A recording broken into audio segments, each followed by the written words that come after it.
Well, we're here at the mill, another important spot at this ranch to most people that have lived here. They've gone by this a bunch of times, and the creek that we showed you earlier, it actually leads to this. Just make sure you get out of your tube before you get to the dam. But it's really about the racing here, and I'm going to illustrate, I've been announcing this race for 23 straight years, some of the stories of today's pros and how they got discovered here and went on to become what they are now at the very highest level. So I'm going to start with Joe Shimoda, who was pretty fast on 85s for a while, but he had a real big breakout in Super Minis. He's battling it out with Seth Hamaker, who you also know from Supercross, but he won Super Mini title in 2016. He was a KTM rider at the time, got the coveted Geico Honda deal, and that took him into the pros. And that's when he knew it was time to move to America full-time and really pursue this. Hayden Deegan, no surprise, already had a lot of hype in his early Loretta's days, but he was luckless. I remember his engine blowing up when he could have won a 50cc championship. He ended up going 1-1-18, got edged by Casey Cochran, who's still racing Deegan to this day. So again, when they were on 50s, and I talked to Brian Deegan that day, and he said, man, I hope we're not cursed here. I never won a title at this ranch. Now, Brian was very good at Loretta's, but as he said, I was the same age as Kevin Windham, and Kevin Windham was unbeatable here, and I never got a title. So he was afraid that maybe Hayden was headed that same way.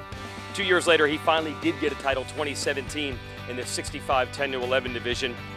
Jett Lawrence, even though he's from Australia, did come to Loretta Lynn's once because the family had already moved here, so Hunter could race as a pro. It was like a bomb went off when he won his very first moto here, which is not normally what anyone does. And then he had that all-time battle we've talked about quite a bit with Jalek Swoll, where they essentially tied. Swoll got the win by 1,000th of a second, and that was enough for him to win that title. And then Jett's bike broke in the other class, so he ended up without a title in his one visit here, but he was 15 years old. He would go on to do plenty of big things as a pro. One of the other cool things about Loretta's is sometimes the mini cycle classes, riders will dominate there, and someone who's sitting on the outside looking in when they move to the full-size bikes really steps up. I'll give you a couple examples of those riders. It was Levi Kitchen here a few years ago, 2020, came out of nowhere. He was maybe a top 5, top 6 kid. He won all of his motos in the B class in 2020, got signed by Star Racing, has gone on to a successful pro career. Similar also to Chance Hymas. There was a really stacked B class in 2020 that he was in.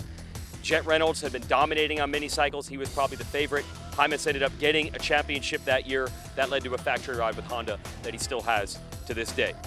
Chase Sexton, most of his career is overshadowed by Austin Forkner in the B class in 2015. Forkner beat him in just about every moto. But credit to the Geico Honda team for saying, man, if Sexton's close enough to even stay close to Forkner like he did, it might be worth taking a shot with that kid. He went to the Geico Honda team, and the next year completely dominated. Forkner had already gone pro at that point, but Sexton's career obviously has worked out pretty well. And if you go even further back, Eli Tomac won a lot of mini cycle championships as a Suzuki prospect, and then he moved to that Geico Honda team, and some of the biggest leads we've ever seen at Loretta Lynn's ranch were when he was a B rider, and he didn't even come back to race A, or what they call pro sport here. He was ready to go race pro, and if you remember right, he won his first pro race ever coming out of Loretta's. That was amazing. And Justin Barcia did similar things in the B class on Hondas right before him. So if you look at the history of this event, that's that pathway. Very, very few. There are stories of riders that didn't have success here that did as pros. They're pretty rare.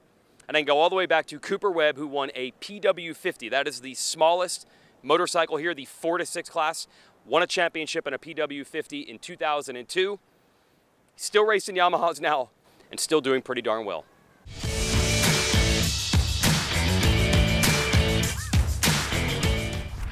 Hi folks, Lee Diffie from NBC Sports here. If you truly enjoyed what you just watched, you can get more news, interviews, and highlights by subscribing to the Motorsports on NBC YouTube page. You can get it all, so go for it.